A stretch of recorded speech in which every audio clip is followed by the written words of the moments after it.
अपना घर यानी एक ऐसा सपना जो हर हिंदुस्तानी के दिल में बसा हुआ है, लेकिन यह सपना कई लोगों के लिए दुस्वप्न बन चुका है क्योंकि रियल एस्टेट प्रोजेक्ट्स में आज भी देरी होती है।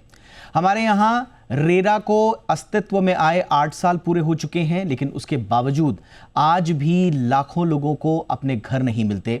इसमें देरी होती है और यही वजह है कि लोगों के मन में विश्वास टूट जाता है और इसी टूटे हुए विश्वास को रेखांकित किया है प्रधानमंत्री नरेंद्र मोदी ने। 28 मई 2025 को प्रगति मीटिंग में प्रधानमंत्री नरेंद्र मोदी ने न सिर्फ इंफ्रास्ट्रक्चर प्रोजेक्ट्स की समीक्षा की, बल्कि रियल एस्टेट रेगुलेटरी अथॉरिटी यानी कि रेरा के सख्त पालन पर भी जोर दिया।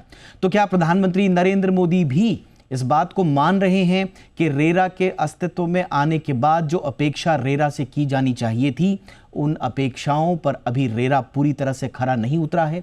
क्या मतलब है प्रधानमंत्री नरेंद्र मोदी की इस टिप्पणी का? आज हम विस्तार से करेंगे खास मेहमानों के साथ चर्चा। मेरा नाम है दीपक डोभाल, आप देखिए ये रिपोर्ट, लौटता हूं मेहमानों के साथ।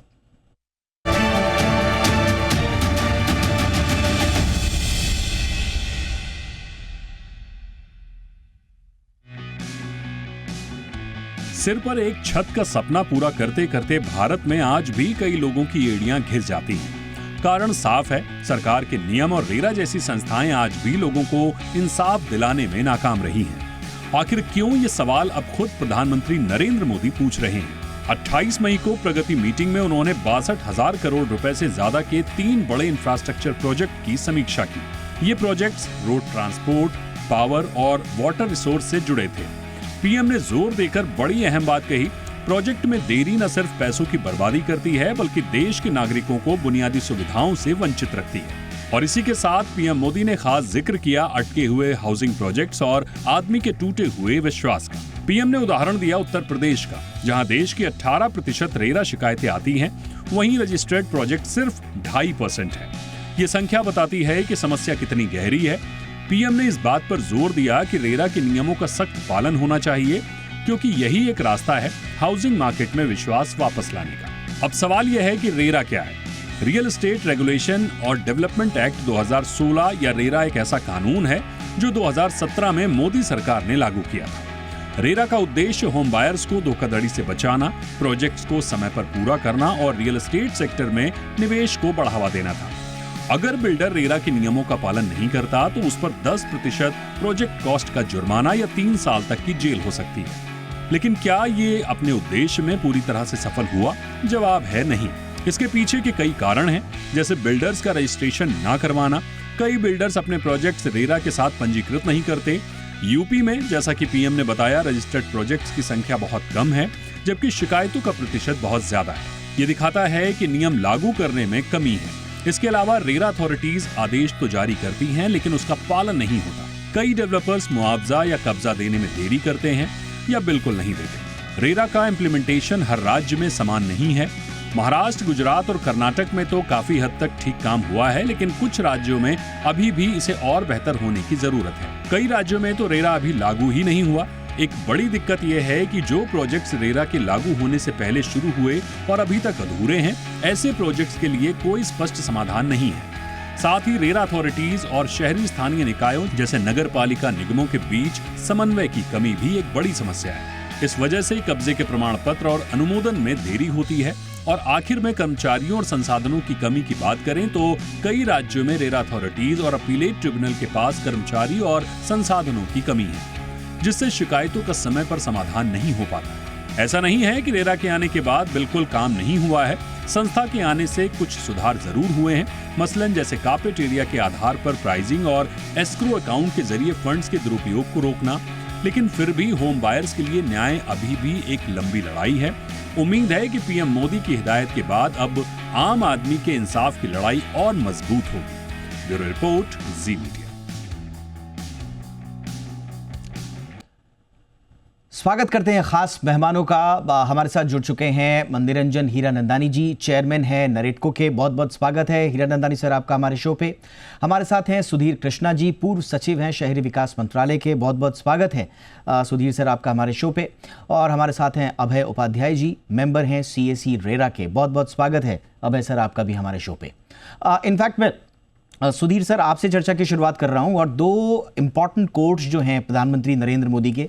2020 में प्रधानमंत्री नरेंद्र मोदी ने कहा था कि रेरा जो आया है वो बिल्डर्स और बायर्स के बीच में एक ट्रस्ट डेफिसिट जो बन गया है उसको पाटने के लिए हम लाए हैं।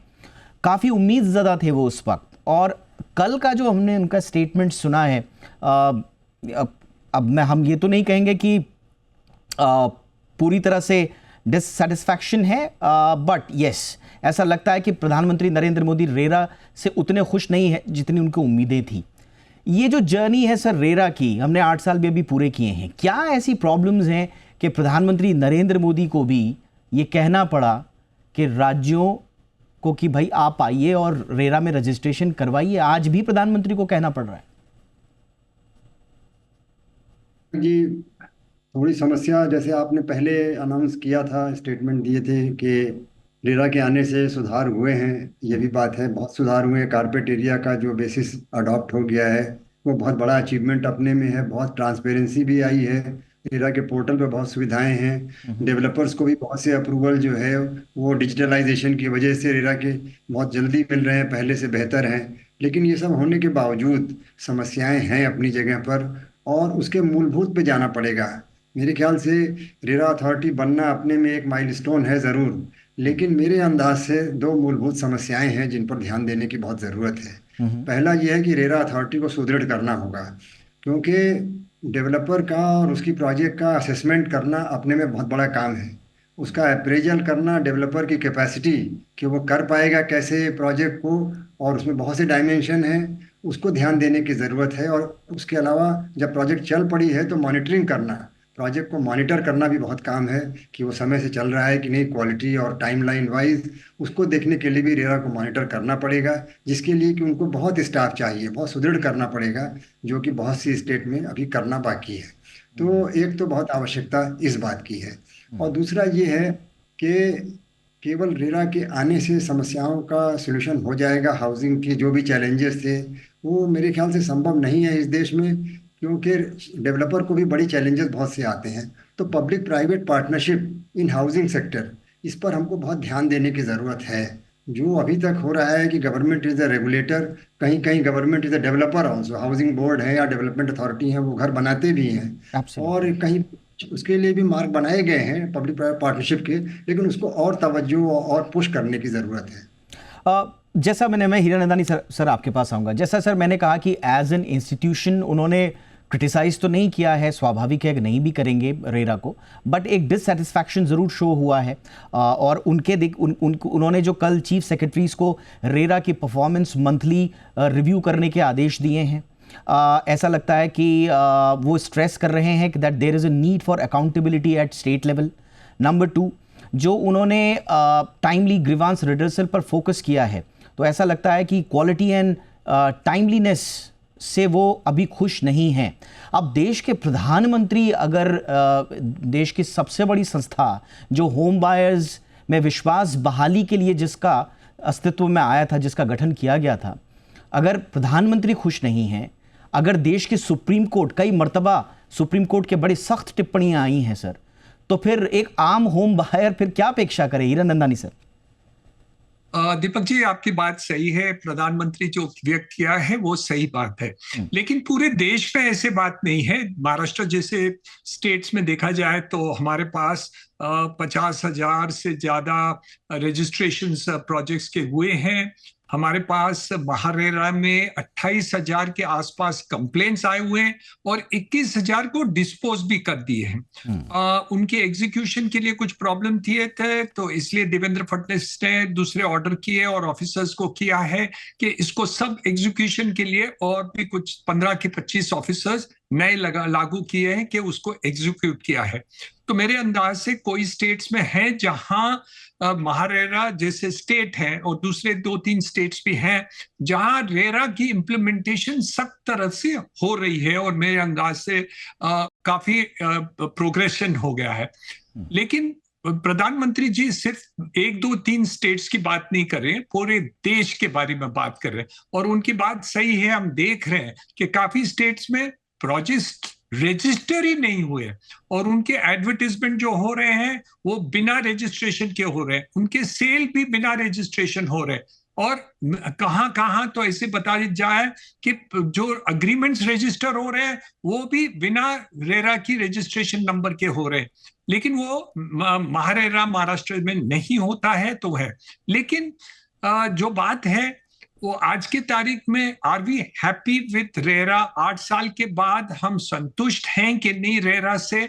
वो बात सही है, हम संतुष्ट नहीं हैं, क्योंकि जो ट्रस्ट हम सोच रहे थे कि पूरे देश में हो जाएगा वो नहीं हुआ है, और ये फार कमी रही है। तो इसलिए प्रधानमंत्री जी ऐलान किया है और डायरेक्शंस भी दी हुए हैं स्टेट्स को कि आप इनको इम्प्लीमेंटेशन सही तरीके से करें और ज्यादा सख्त तरह से करें कि लोगों को ये जो ट्रस्ट डेफिसिट है वो पूरा हो जाए, और जितनी भी शिकायतें हैं उसको कैसे भी जजमेंटल लेवल पर जल्दी से जल्दी लेके आए। तो मेरे अंदाज से ये बात है। लेकिन जी। अब देखिए, एक बात है दीपक जी कि जो ग्रोथ रियल एस्टेट में हुआ है 8 साल के अंदर, वो लगभग 150% 8 साल के अंदर ग्रोथ रियल एस्टेट में आया हुआ है। और जो रेरा आने के बाद जो इतने भी प्रोजेक्ट्स रजिस्टर हुए हैं उसमें लगभग 70% सेटिस्फैक्शन है। लेकिन जो रेरा के पहले थे वहां 25% भी सेटिस्फैक्शन देश में नहीं थे, और शिकायतें ज्यादा थे, हैं और रहेंगे। तो इस हिसाब से मैं समझता हूं कि जो परिवर्तन आया है रेरा के कारण आया है। बैंक्स, फाइनेंशियल इंस्टीट्यूशंस, इंडिविजुअल काफी है से आपके जितने भी पैसे आप डेवलपर को देते हैं वो 70% आपको एस्क्रो करना पड़ता है और सिर्फ आप यूज कर सकते हैं, लेकिन इसकी मॉनिटरिंग पूरे देश में नहीं हो रहा। Absolutely sir. एंड मैं आपके वक्तव्य को सर एक अलग अंदाज में भी लूंगा। आपने बिल्कुल सही कहा कि रेरा के आने से भरोसा भी आया है, और हमने अपनी रिपोर्ट में बताया है कि ऐसा नहीं है कि रेरा पूरी तरह से फेल है, लेकिन जो अपेक्षाएं रेरा से होनी चाहिए थी संभवतः उन पर वो खरा नहीं उतरा है। बट आपने जो कहा कि जो प्रगति हुई है, जो बीते कुछ सालों में हमने देखा है, उसको हम इस तरह से भी तो ले सकते हैं कि आज बायर रेडी है, आज बायर रेडी है, वो निवेश करने के लिए रियल स्टेट में रेडी है। एक बहुत बड़ा जो ट्रस्ट डेफिसिट हुआ करता था एंड कोट अनकोट जो बिल्डर के ऊपर एक अजीब अजीब उलाहनाओं का ठप्पा लगा रहता था, मैं उन शब्दों को यहाँ नहीं दोहराना चाहता, लेकिन इस तरह के ठप्पे लगे रहते थे, वो धीरे धीरे धुले हैं। इसका मतलब ये है कि बायर अपनी तरफ से वो जो उसके मन में प्रश्न थे उनको साइड रखते हुए वो ट्रस्ट दिखा रहा है। लेकिन सवाल ये है कि क्या सामने से वो रिस्पांस आ पा रहा है या नहीं आ पा रहा है। उपाध्याय जी, सर आप बताइए, आपके साथ हमने लास्ट जो शो किया था आपने बहुत सारे इंपॉर्टेंट इश्यूज रेज हुए एंड उसको प्रधानमंत्री नरेंद्र मोदी ने भी, जो वक्तव्य आपके भी थे और हमारे शो में जो बातें आई उनको प्रधानमंत्री नरेंद्र मोदी ने कल उसको अपने ब्रीफिंग में शायद कहा भी है। कहाँ प्रॉब्लम आप देख रहे हैं अभय जी?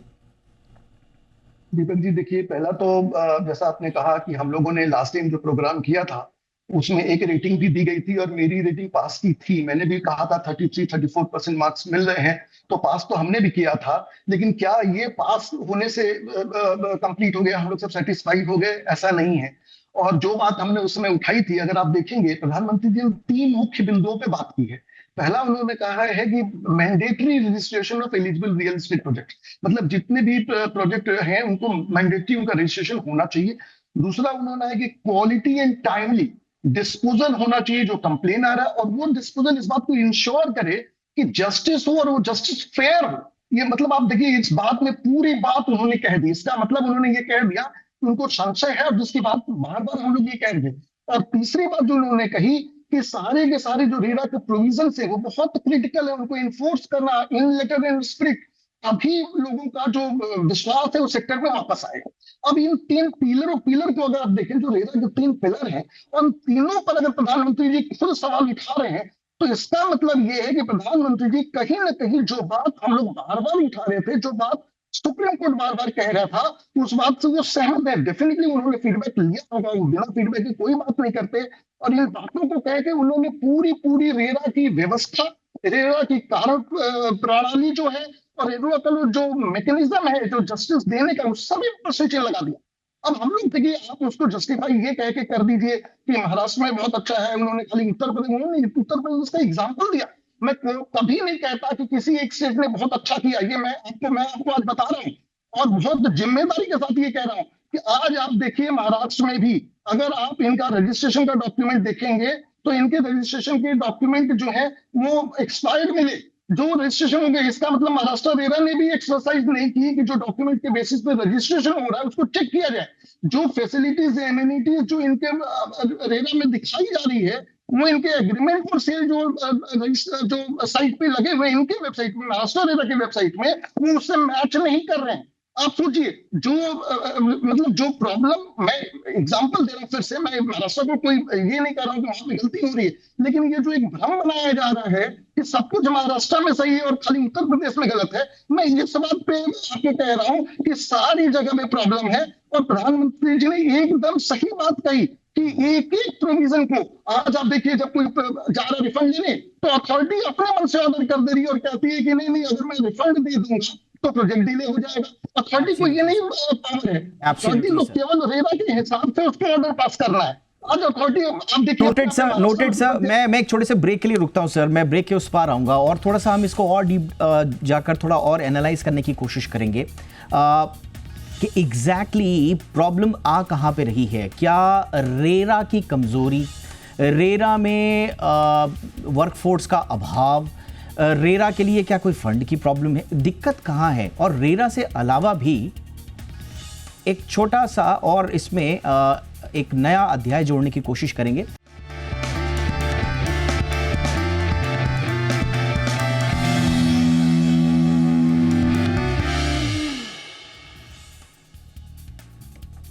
ब्रेक के बाद आपका स्वागत है।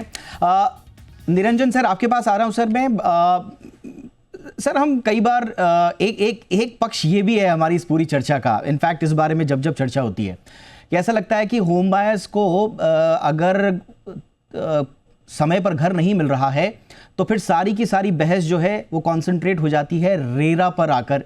क्या हम बहुत ज़्यादा रेरा के भरोसे तो नहीं बैठ रहे हैं सर? मेरा आशा इस बात से है कि हम दूसरे देशों में देखते हैं तो वहाँ पर मल्टी स्ट्रक्चरल एक तंत्र की व्यवस्था होती है।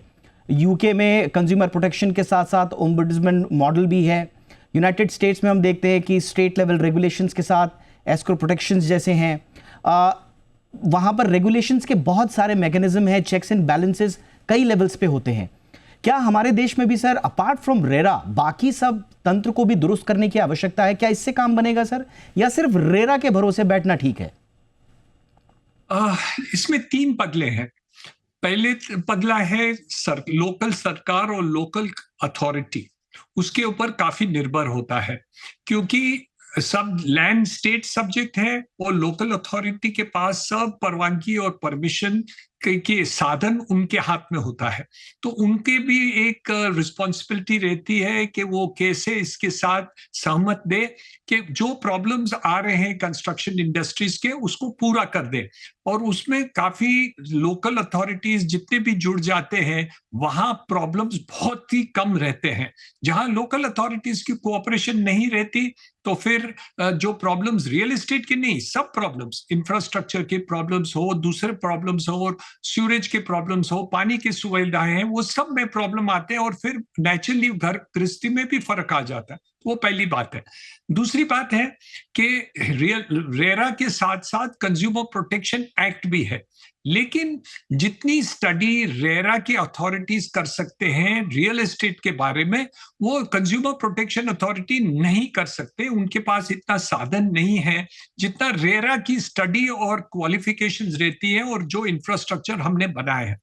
तीसरी बात है कि हमें प्रॉब्लम लीगल नहीं है, कानून की बात नहीं है, उनकी इम्प्लीमेंटेशन हम कैसे करते हैं।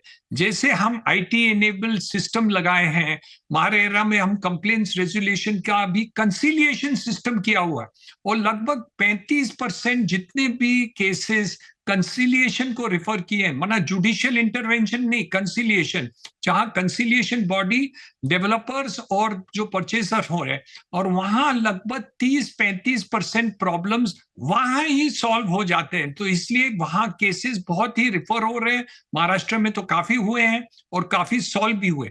तो आप जो बताते हैं दीपक जी, एक अथॉरिटी सही है, हमें दूसरी अथॉरिटी की जरूरत नहीं है, लेकिन हर एक अथॉरिटी की इसमें जुड़ जाना और हेल्प करना। जैसे हमारे पास बिल्डिंग परमिशन आ गई, या एनवायरमेंट क्लियरेंसेस नहीं आए, या दूसरे लोकल अथॉरिटी का जो रेवेन्यू अथॉरिटीज है उनकी कोऑपरेशन नहीं मिले, तो ऑब्वियसली बिल्डिंग्स अड़चन होती है और सरकार की प्रोजेक्ट्स भी लेट होते आते हैं। तो इसलिए रेरा को ताकत देनी चाहिए, इम्प्लीमेंटेशन अथॉरिटी देनी चाहिए, उनको मैन पावर कुछ कम ज्यादा हो तो उनको भी करके करना चाहिए, और रेरा के ऊपर भरोसा करना चाहिए। मल्टीपल अथॉरिटीज करने की कोई जरूरत नहीं है, लेकिन लैंड स्टेट सब्जेक्ट है, इसलियर लोकल मेरा आशय यही था।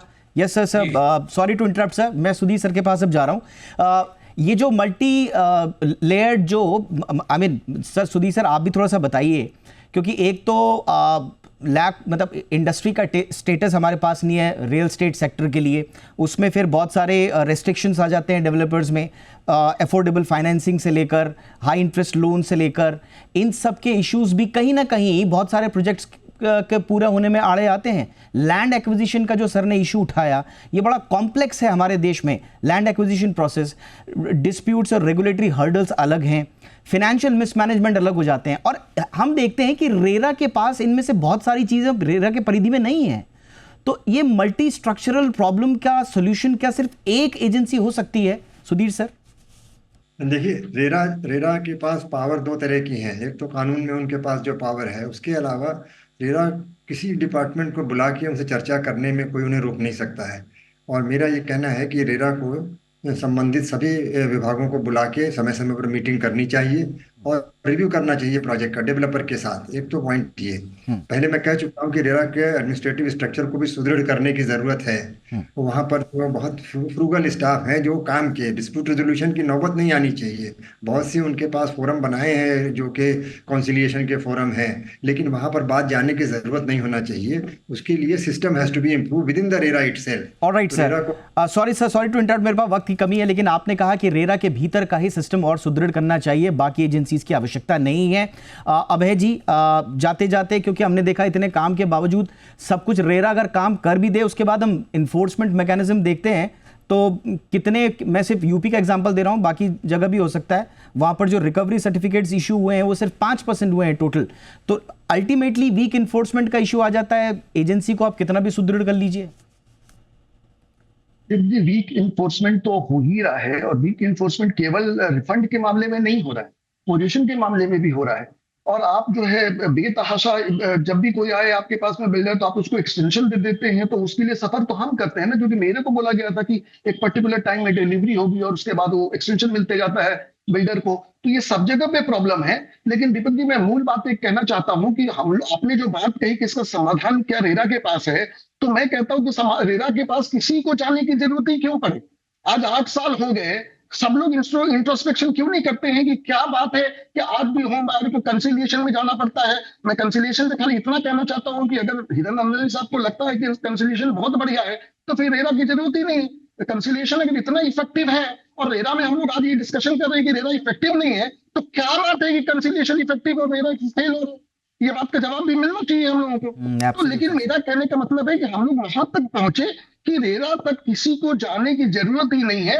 और ऐसे बहुत सारे चेक्स एंड बैलेंसेस रेरा में दिए गए हैं, जैसे बैंक्स है, उनके पास में एस्क्रो अकाउंट है, वहां से उनको पता चल सकता है कि प्रोजेक्ट कितना प्रोग्रेस कर रहा है। उसी तरीके से होम बायर को भी ये पावर हो सकती है कि अगर डिले हो रहा है, क्यूपीआर जो है, उससे रेरा को पता चलेगा कि प्रोजेक्ट डिले हो रहा है कि नहीं हो रहा है। अगर ये सारे प्रोविजंस को स्ट्रिक्टली फॉलो किया जाए, तो उसमें आपने self checks and balances. Sir, आपने मुझे लगता है कि सर सबसे इंपॉर्टेंट बात आपने जो कह दी है वो इस पूरे प्रोग्राम का सार भी होना चाहिए कि रेरा को विद इन द सिस्टम उसको एक तो सुदृढ़ तो करना ही है, लेकिन बाकी जो सिस्टम में खामियां हैं apart from RERA, outside RERA, जिसकी शुरुआत शायद आइडिएशन के लेवल पे ही आ जाती है जब एक होम बायर सोचना शुरू कर देता है, उसकी किस किस एजेंसी के साथ उसके इंटरेक्शंस होते हैं, हर जगह प्रॉब्लम है।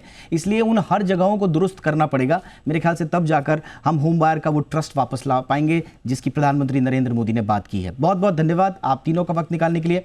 अभय Upadhyay ji thank you so much, Sudhir Krishna ji बहुत बहुत शुक्रिया सर, हीरा नंदानी साहब का भी बहुत बहुत धन्यवाद, वो हमारे साथ जुड़े। शो में इतना ही, अपना ख्याल रखिए, नमस्कार।